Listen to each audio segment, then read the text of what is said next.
Welcome to our channel. Today we how to reset your saved progress with Udemy, full guide step by step clearly. To reset your saved progress on Udemy, start by logging into your Udemy account. Navigate to the course you want to reset. Click on the course title to open the course dashboard. On the course page, look for the More button, usually located near the top right corner. Click on the More button to reveal a drop-down menu. From the drop-down menu, select Reset Progress. A confirmation prompt will appear asking if you are sure you want to reset your progress. Read the confirmation carefully to understand what will be reset. If you're certain, click on the Reset Progress button in the confirmation prompt. After clicking, you will receive a message confirming that your progress has been reset. Now, return to the course content to start fresh from the beginning. Make sure to keep track of your new progress to avoid confusion.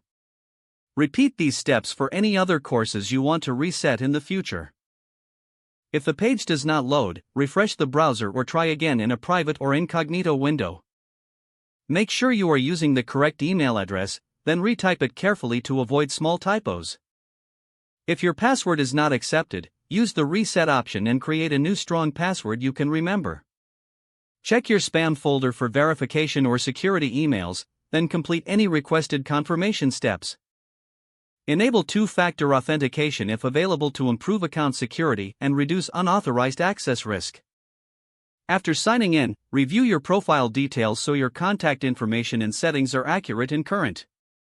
If you see an error message, note it down and try again after restarting your device and internet connection.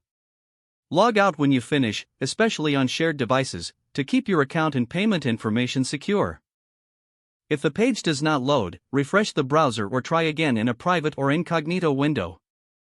Make sure you are using the correct email address, then retype it carefully to avoid small typos. If your password is not accepted, use the reset option and create a new strong password you can remember. Check your spam folder for verification or security emails, then complete any requested confirmation steps. Enable two-factor authentication if available to improve account security and reduce unauthorized access risk. After signing in, review your profile details so your contact information and settings are accurate and current. If you see an error message, note it down and try again after restarting your device and internet connection. Don't forget to like this video and subscribe to our channel for more step-by-step tech guides.